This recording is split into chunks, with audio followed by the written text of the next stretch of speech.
physical training, self-defense training, firearms training, situational awareness, and the warrior mindset. Welcome to the Condition 1 podcast. This is a podcast where we'll be talking about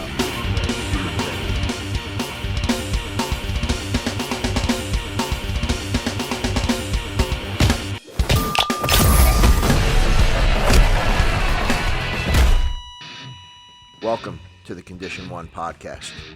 This is a podcast where we'll be talking about being ready. We'll also be speaking to victim survivors of physical encounters, how they dealt with the aftermath, physically, mentally, and spiritually. Today's segment is brought to you by CTG, the Crestwood Technology Group. Crestwood Technology Group supplies defense and aviation industries with critical parts and materials designed to keep fleets and systems operational, ready, and safe. If you want to check out CTG, go to ctgnow.com. Today's segment, we're going to be speaking to the well-armed women of Broward County. Good morning, ladies. First off, I'd like you to introduce yourselves, okay, and tell me a little bit about yourselves. Chemin? Absolutely. So my name is Chemin Williams. I live in Broward County. I've been here since 1993. I am a non-instruction leader for the Well-Armed Women Broward Group and have been doing this since 2017. Okay. Iris? Sure. My name is Iris LaNuez, and I've also lived in Broward County almost most of my life. And I am an instructor leader for the Broward chapter of the Well-Armed Women. Great. So, if you would, tell me, who are the Well-Armed Women of Broward County? Sure, absolutely. So the Well-Armed Women nationally was actually started by Carrie Lightfoot. She herself was in an abusive relationship and saw throughout this experience that she was going through that there were other women like her, and what resources did they have? What could she do to bring something positive out of her experience? So she started the Well-Armed Women, which evolved into the Well-Armed Women shooting chapters.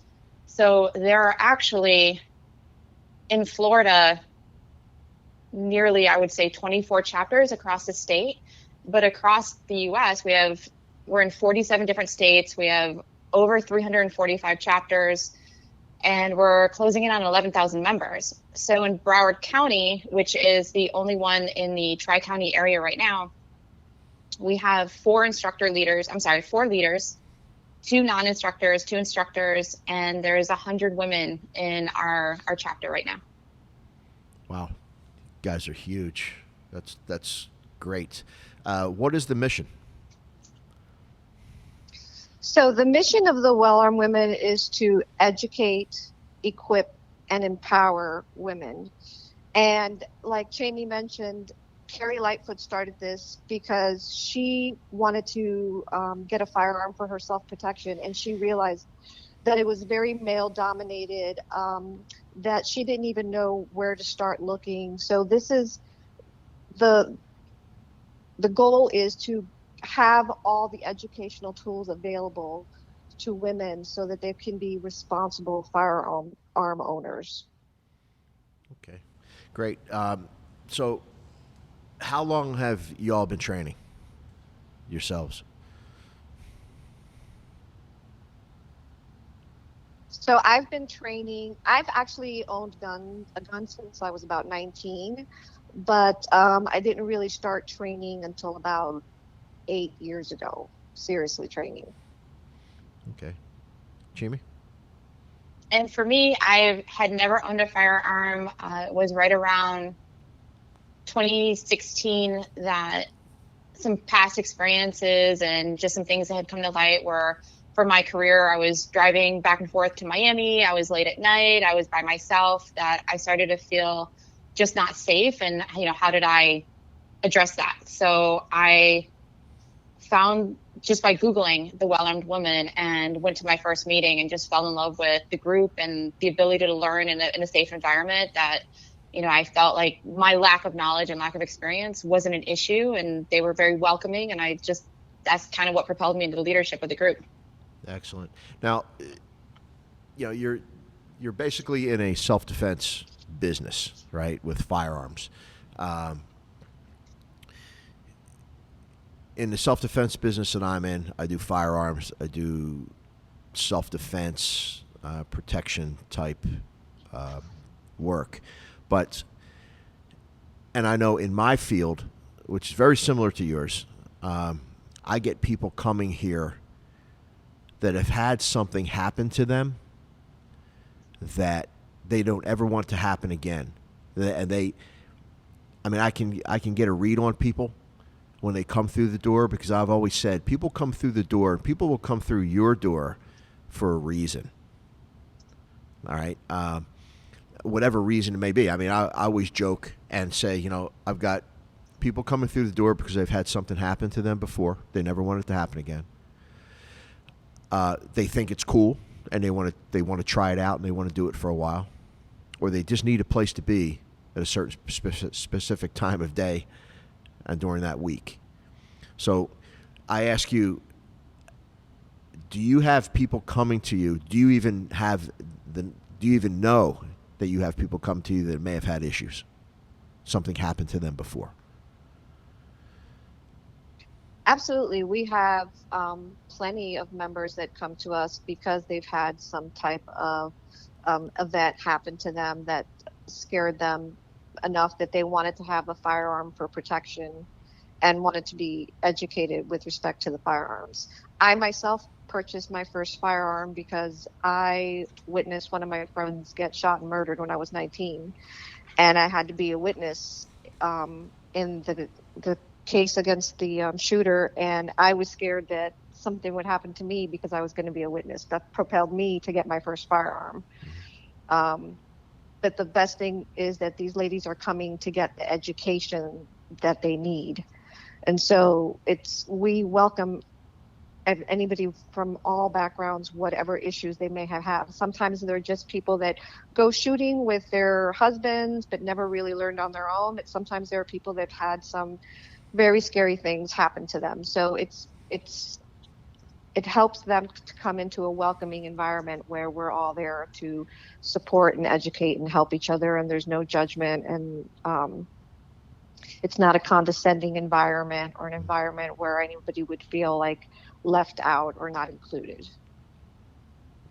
Okay, excellent. Sounds like a great organization. Now, is the Well Armed Women a defensive shooting group, or do you train people for competitions? How do you lay that out with your curriculum? So we train. Our mission is to train the basic fundamentals of safety, and then we also train for self-defense. We do outside activities with other training facilities like yourself, where the ladies can get some more tactical experience. But what we offer more is all the different education. For example, what do you do after there's a shooting? Should you have insurance? What are the laws regarding having your firearm? What are the best ways for a female to conceal? So we try to cover every single subject that deals with firearms and firearm safety, not just the self-defense portion of it, but everything from the A to Z's. Okay. With today's culture, and you had mentioned it, it's mainly a male-dominated area of firearms training. I mean, you go out to the range, and you'll see a lot of guys out there shooting, in whether it be individual basis with a friend or with classes. Every once in a while, you'll see some women in the classes. And then actually when I was running some classes out in Okeechobee, I ran into a large group of well-armed women. Do you guys have a chapter in Okeechobee? Or close by there? I think, if I'm not mistaken, I think there is a chapter that opened up there recently. Okay. That is correct. Yeah, I saw about, God, it must have been about 12 to 15 ladies with the purple shirts on, and that got my attention because I wasn't sure if it was your chapter out there or not, and I was looking for familiar faces, and I didn't see anybody. But with that said, you know, do you get much backlash because it's women in a male-dominated area? I haven't experienced any. Yeah, I haven't either. I think things have changed a lot, even though it's a male-dominated area. I think they've been very accepting to the women shooters. Mm-hmm. Every once in a while, you will find someone who will kind of try to mansplain something or what was that? How did they do that? They mansplain it. So, you know, but they mean well. I have to write that one down. That was good. Okay, so but I get it. Okay, and it's great to see what you guys are doing out there, and it's a great environment. Carrying a firearm,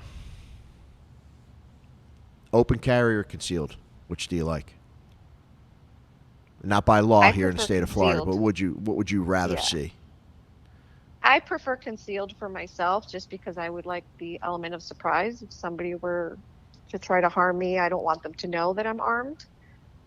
But I believe that in open carry as well. Okay. All right. Do you have online courses available for your members?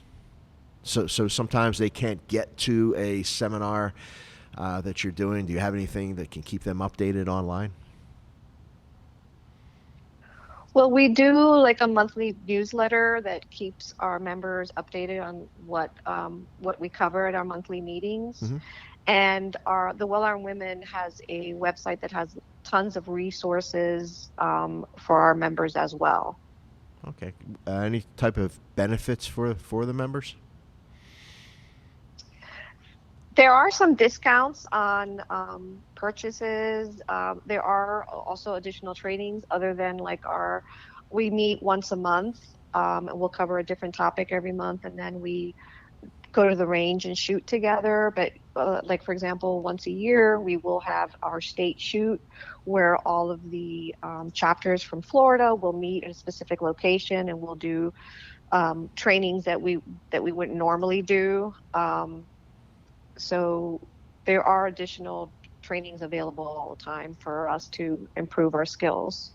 Okay. In that state. And what's really nice too is we end up making a lot of partnerships with local organizations like yourself, mm-hmm.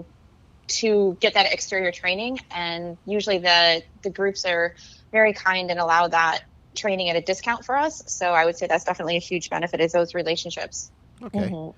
Now, in these state shoots, I take it that they move maybe from county to county.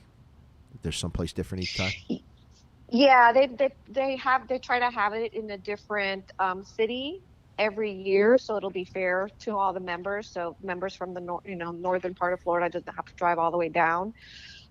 So it does rotate from year to year. Okay, so once you have that gathering, okay. And it's kind of like the martial arts, we'll have a gathering someplace, and we all go converge on this place, and we learn some new things, and we review some of the things that we've been doing. So when you have these large gatherings, what's the curriculum? What do you cover? So we have all types of training. I'll tell you, I love this. I really look forward to the state shoots because every year I learn something new. I shot my first shotgun at a state shoot, my first automatic rifle at a state shoot. I shot a 50 cal at a state shoot, my first bow and arrow. So what they do is they'll have blocked classes, and they'll have everything from rifle defense to shotgun defense to handgun pulling from your holster, shooting from your concealed carry purse. They'll offer all different types of courses, and you register for the course that you would like to attend. And it's usually we'll get there like a Friday night. We'll have a meet and greet. It's really good bonding experience. We meet all the other ladies from other chapters, and we can, make connections and so forth. And then we'll have like a Saturday that's all day training with, whichever training you choose to do, which is really good because kind of like pushes you outside of your safe space, and you can try things there that normally you wouldn't even consider trying, but you see everybody else doing it. So you're like, well, if she can do it, I can do it. And it's a very empowering day because everybody's there encouraging each other to do new things and new challenges. It's an awesome week, and I look forward to it every year. And then they also offer other trainings for maybe for instructors or others that are interested in doing trainings that are more self-defense, like hand-to-hand combat self-defense. Every year they switch it up a little bit, but it is a great event that we really look forward to. Great. So yeah, and to echo what Iris was talking about, like they also give you opportunities to, like she said, see different things. So you had talked about whether or not we focus on competition shooting. We may not specifically as a chapter or as an organization, but they do allow shooting organizations to come in. So they had like introduction to IDPA, have a booth at the last state shoot so that the ladies could see what that looked like and potentially pique their interest. We have the opportunity to learn about self-defense mindset. It's not always necessarily firearms or hand-to-hand combat. It's also the mental component and the psychological component behind it. And just getting these ladies to think defensively and to learn to become the protector instead of the protected. Yeah. And we have a lot of members like myself that just started out like as a member and became an instructor later because of just all the wealth of information that the Well-Armed Woman provides. Excellent. Now, at the gatherings you have, are they outside entities that teach, or is it people within your organization, the large organization, that do the teaching? At the state, Yes. state shoot, Mm-hmm. or so those are all volunteer instructors from different, not necessarily well-armed women, but from different organizations that volunteer their time. Excellent. Very good. All right. Big question here. With the amount of training that you have, and I've trained with you guys before. I know the both of you, and you're very good at what you do. So, as a female shooter, when you're getting ready to go out and about in your daily life and you're carrying your firearm in a concealed position, what is your mental preparation?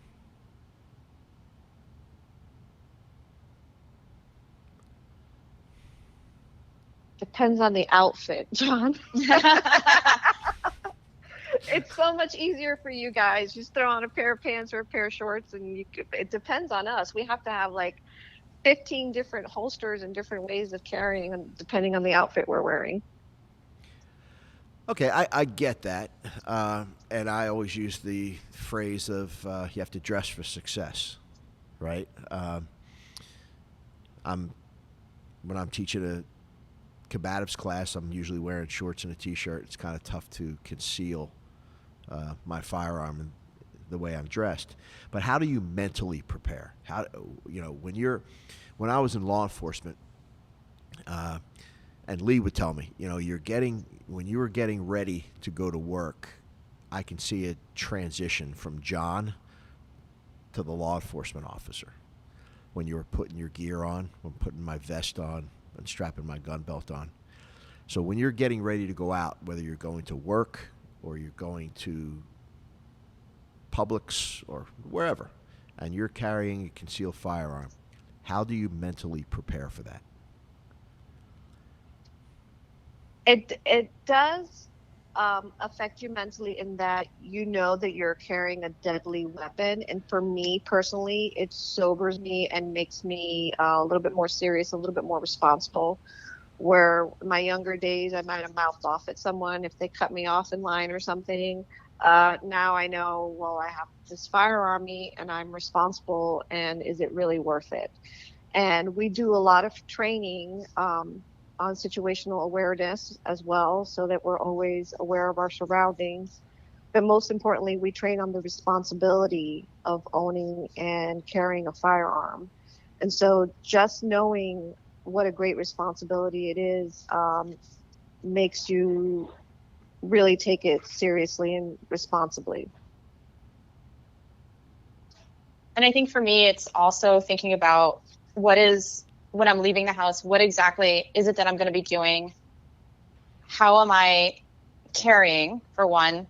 What am I going to be experiencing? Am I, picking up bags of mulch at Home Depot, or am I just grocery shopping? Am I meeting friends for brunch? And how do I keep that firearm on me at all times, whether I'm using the restroom, if I'm sitting at a table, like not letting it leave my body or my line of sight, or however it is that event is. And also knowing that when I'm with my group, that sense of safety that I have, knowing that I am prepared to protect myself and the people that I'm with, has been huge. And I actually, it's fun because I have friends that know and have told me that they feel safe with me because of that. Excellent. And that was my next question. Family, friends, coworkers, do they accept the fact that you do carry a firearm, especially in today's world where, number one,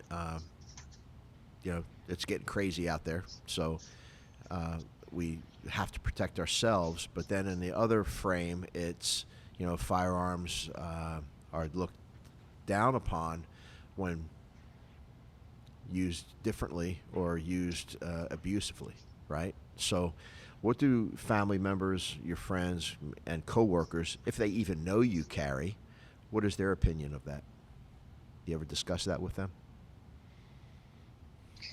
I would say for me, family members and friends are very accepting of it. Most of my family and friends are pro Second Amendment. I'm an attorney, so I don't necessarily advertise it at work, just because some people have issues with firearms. And so, if the conversation comes up, I wouldn't deny it, but I don't necessarily advertise it for that reason. I would say it's similar for me too. My family knows about it. Pretty much only my either close friends or acquaintances who speak about firearms first. Not for any reason. I'm definitely not embarrassed or ashamed by loving what the firearm represents to me, but it's just not something I feel the need to advertise at all. It's what I do for my safety. It's not a hobby. It's not a conversation point. It's not something that I want to trophy show around. But work for us is a little bit different because we're a private owned entity, and at one stage it was just mostly women on a very, very busy public road that we would get a lot of walk-ins that were very strange. So, it was common knowledge to who of us felt comfortable being the primary protector in a circumstance. And we talked about, okay, what happens if this gentleman walks in the front door, this woman walks in the front door that we feel threatened by, and we created a protocol for that. And that involved, last level, what happens and how do I protect them? Okay. So we've pretty much determined that we're carrying firearms. We train pretty consistently, and we have confidence in what we do. Besides your firearm, what's your next go-to self-defense tool? I always carry a knife with me as well. Okay. For me, I'm going to take this in many different ways. For me, it's mental of how can I defend myself, whether it's by screaming or attracting attention or diffusing the situation. But if you're talking an actual tool, I would say like Iris is a knife. And then I came across a really fun, very strange secondary third option is a porcupine quill. A porcupine quill. Stab them with it. It's not metal, it's non-detectable, it's sharp as heck and super strong. Okay. So I'm sure that would do the job. But I like what you said about mental, because, when besides your firearm, the question was, what besides a firearm, what's your next go-to self-defense tool? The first tool we should be using is our brain, right? Start using what we're thinking about. And like you said earlier about your situational awareness, being aware of your surroundings, and that should be part of your tools, right? So, excellent. All right, ladies. If somebody listening to this wants to get with the well-armed women of Broward County, how would they reach out to you? For Broward County, it's email is probably the best method. It's twabroward@gmail.com. But nationally, it's twashootingchapters.org. That has just a ton of information. And even for women who don't wish to join on the wellarmedwomen.com website, there is just a wealth of education as far as is a firearm right for you? Like what to do with it when you have it, how to begin, what do you need to be a responsible owner? There's a lot of ways to reach out, and we'd be more than happy to talk to anyone who's interested. Okay, so TWAW would be an acronym for the well-armed women. Correct. For those that would want to type that in to their computer to search it, okay? So that's TWAW. Yes. Okay. All right. Just wanted to clarify that to make sure that those listening had their. And absolutely. And TWAW Shooting Chapters is actually a nonprofit. Mm-hmm. So there are two different websites for anyone who's looking. All right. Perfect. Well, I would like to thank you both for coming on and sending out this information to our listeners, because I think with the way the world's going right now, there's going to be more people. I know we got hit hard with new students coming out, buying guns, whether it be for the way the world's going or the government or whatever. So we got a lot of new shooters out there. And with new shooters comes training, and we can't express that hard enough that people need to train, okay? Not just once or twice, not just enough to get your concealed license to carry, but also ongoing training, and you guys have that ongoing training. It sounds like you got a great organization and a great mission. So it was an honor to talk to you guys, and we hope that this podcast gets more people out to you. Thank you for having us. Yeah, John, thank you so much for having us and sharing what we do with your listeners. And, we want to thank you, too, for your support of our organization over the years and the education that you've provided to us. It's been invaluable. Great. I thank you, and hopefully we will see each other soon. Awesome. Yes. Thank you. Okay, thank you. Take care, ladies.